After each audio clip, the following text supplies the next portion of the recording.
Mom sells baby's crib. Buyer returns and tells her to look in the trunk.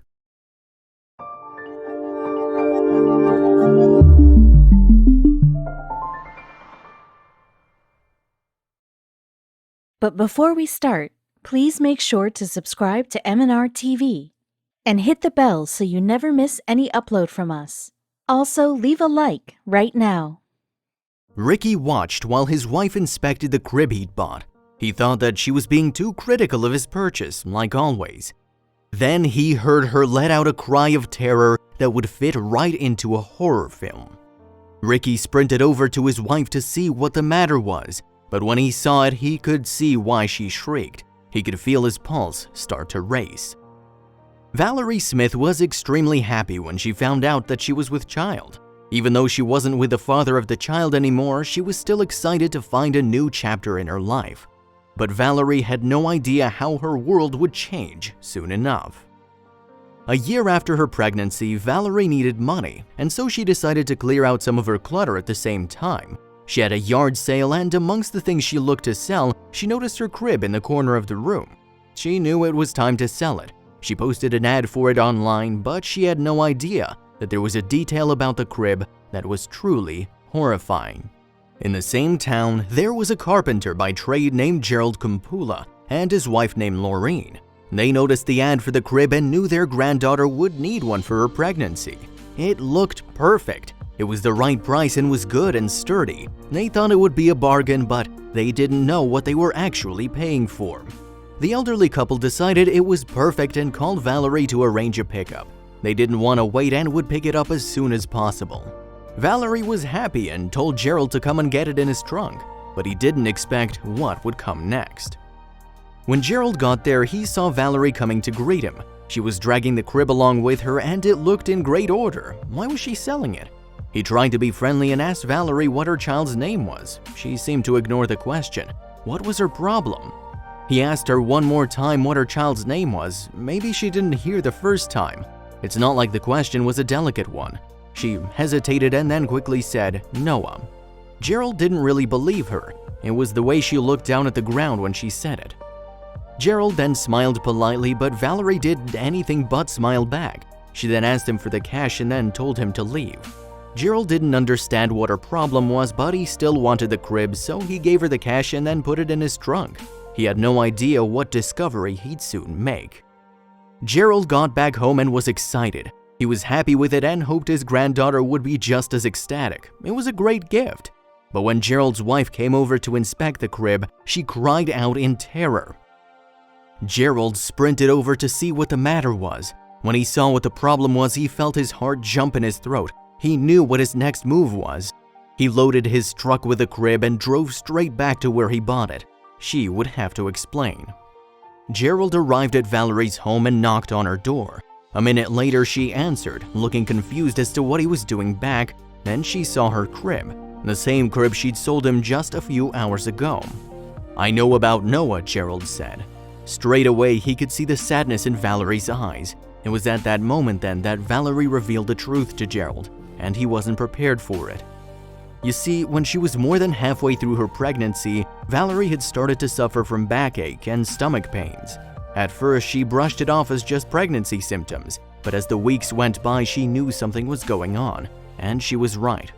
All week I knew something was off, she recalled. I was very nervous. Determined to find out the truth, Valerie went over to the hospital for a checkup. While she was sitting in the waiting room, she had hundreds of questions flooding her mind. She took a deep breath before composing herself. Everything is going to be okay, she said, but she was so wrong. Valerie waited while the doctors conducted their scans and checks on her unborn baby, and she felt sick with nerves. She seriously hoped there was nothing wrong. And finally, the doctors had the results. The umbilical cord, doctors theorized, had become compressed in the womb, making it impossible for the necessary nutrients and oxygen to make it to the fetus. And unfortunately for Valerie, she'd lost her baby. There is so much a parent has to process after learning that they won't be bringing their baby home with them. Not only did Valerie have the mental and emotional side effects of her loss to deal with, she also had to face up to the fact that her home's nursery wouldn't be used. For her, The implications of the empty nursery were just too much to deal with.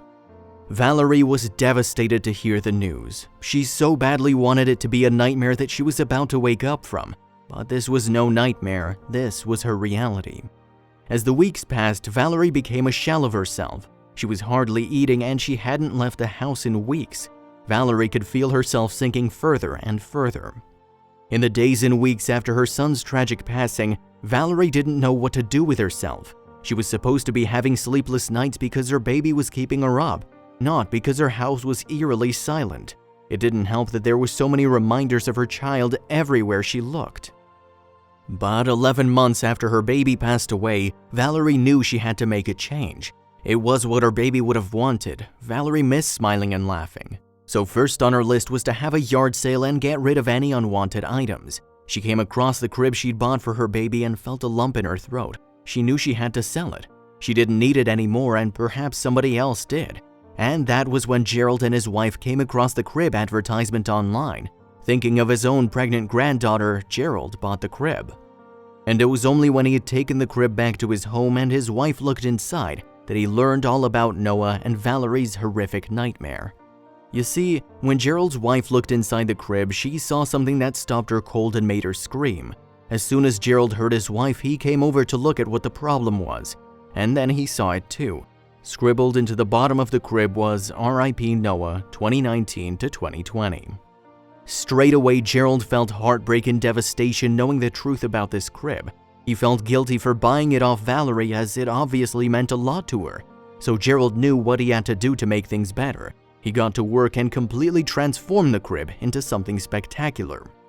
As parents to 15 children, Gerald and Lorraine knew what a child meant to a young mother, and as grandparents who'd lost a grandchild, they knew at least partially what the loss of a child can do to a family. Gerald and Lorraine agreed that the crib needed to return to Valerie. Still, Gerald knew it couldn't go back to her in its current form. He needed to work his craftsman magic. Gerald brought the crib into his workshop. There, pieces of wood lay on the floor, half-finished benches lined the walls, and one of his more ambitious projects, an ATV made out of PVC pipes, sat amid a daydream-worthy tool collection. The retired grandfather started tinkering away at the little white crib, cutting and measuring the wood, hammering nails and mixing paint. When he finished, he knew that Valerie would be delighted. With incredible handiwork, Gerald turned the crib once relegated to spend a lifetime in the corner of a dark garage into a bright, beautiful bench, a memorial for the beautiful life taken so soon. This, Gerald figured, was the perfect way to honor the boy he never knew. An unused crib is a sad reminder, he said. A bench is more of a memorial. It's part of that sad happening, yet it's not a reminder like an empty crib would be. Valerie offered Gerald money. Money for his time, money for his work, money for being so kind in a sometimes painfully cruel world. He declined any payment. It's just nice being able to do something for someone, he said. For most parents, welcoming a baby into the world is a true blessing. However, some people struggle to conceive or experience complications, like Valerie. Sometimes, the services of a surrogate are called on. And for one woman, being a surrogate seemed like a great idea. However, this surrogacy quickly got messy, and for reasons no one could have fathomed in their wildest dreams. Jessica Allen was your average American woman. She was happily married with 2 beautiful children, but darkness loomed over the couple. They'd recently moved into a new home, however the house ended up costing a bit more than the pair could afford. As such, Jessica made a drastic decision. One day she saw an advert for people seeking a surrogate. When Jessica saw the compensation, she didn't hesitate to call the couple. But this is where the drama began. Being a surrogate mother can take a lot out of a woman emotionally.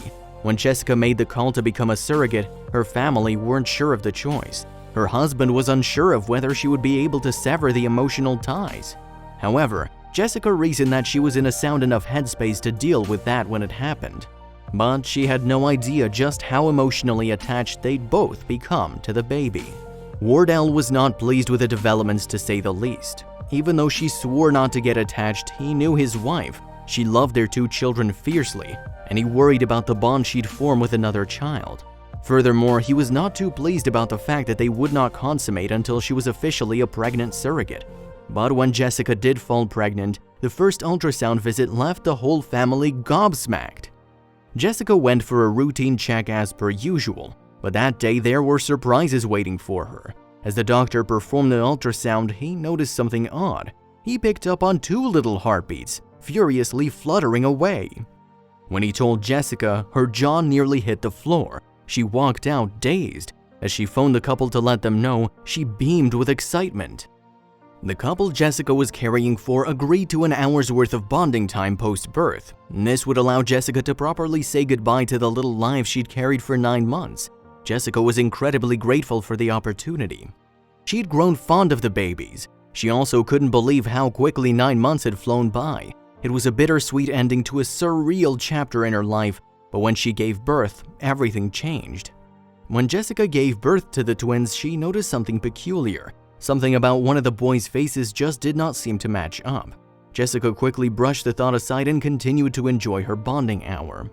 She marveled at the 2 beings she'd carried for so long, but every time she looked upon them, something just didn't seem right. When the hour was up, Jessica hesitantly handed back the babies, but in her heart she knew something was just not right.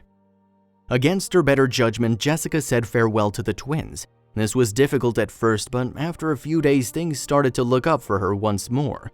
She'd done something remarkable and that made her feel good, but this feeling wasn't to last.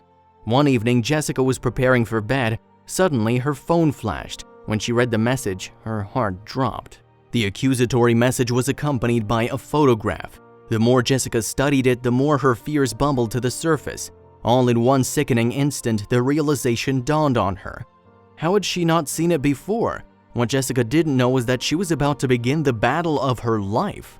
The message glared back at Jessica. It read, "They're not the same, right?" It turns out Jessica wasn't the only one perplexed by the twins. A shockwave jolted through her as she realized the horrible truth. But before she could recover, another message came through. This time she was asked a poignant question. The second message read, "Have you thought about why they are different?" Jessica knew the truth in her heart already and was relieved she was not alone. But this didn't make the revelation any less painful. In fact, it made it worse. Jessica braced herself for the blow she knew was coming, but how was it possible? What had she done? One of the babies shared a striking resemblance to her husband Jasper. Her hands started to shake as she thought about the implications, but she brushed her fears aside once more. She didn't even want to think about the possibility that her worst fears were based on reality. There was only one thing to do. She had to know. Jessica and the new mother continued to chat over the phone. The women were discussing what to do now going forward. However, in the backs of their minds, both knew there was only one solution. As the call ended, a DNA test had been called for. This left Jessica in a whirl of confusion. Her brain worked at 1,000,000 miles per hour, playing out all the possible scenarios. But when the tests came back, all of Jessica's worst fears were confirmed. The DNA test confirmed Jessica's suspicions, and the sheer gravity of what she'd done hit her like a ton of bricks. It was any mother's worst nightmare, and it was happening to her. The realization of what she'd done was almost too much to bear. She'd unwittingly given her own child away. The DNA results left everyone in utter awe. Turns out, one of the twins was actually the biological child of Jessica and her husband. People could not believe what they were told. The twins were a medical anomaly. Once the surrogate couple's embryo had been impregnated, Jessica continued to ovulate during pregnancy. As such, she and her husband were able to conceive while she was carrying. But this is where a ton of problems began to surface. At first, Jessica and her husband were overwhelmed with the news. They were already in a financial bind. But luckily, the surrogacy money would tide them over. Then the excitement kicked in. They had a baby. But this was short-lived. The couple who had what they now knew was their own baby dropped some devastating news. When they began discussions about getting their baby boy back with a surrogate couple, they mentioned that Jessica would have to buy their child back from them. They could either reimburse them the $22,000 they had compensated her or go through the legal adoption of their child, and that's when things got ugly. The couple began to point fingers. They accused Jessica of not following protocol when conceiving, but she swore she had waited until she was declared pregnant before her and her husband consummated. But the couple grew more and more agitated. They made remarks about how she wouldn't see her son again if she didn't pay up. This sent Jessica into a spin. But then the truth about their approach came out. The surrogate couple revealed that they were being influenced by their lawyer to heckle Jessica for payment. Their lawyer had been spinning stories about Jessica to them. He told the couple Jessica had been threatening to sue them for custody of her son. Turns out, Jessica had never even considered a suit against them. All she wanted was her miracle son Malachi. But there is a happy ending to the story. After much deliberation and one unhappy counsel on the surrogate couple's side, Jessica got her boy back. Now her, husband Wardell, and their 2 older children could welcome him into their homes. The awesome foursome was now 5, and they had never been happier. The little guy doesn't even know what a mark he's made within the news world yet, but all that matters is that he's finally where he belongs.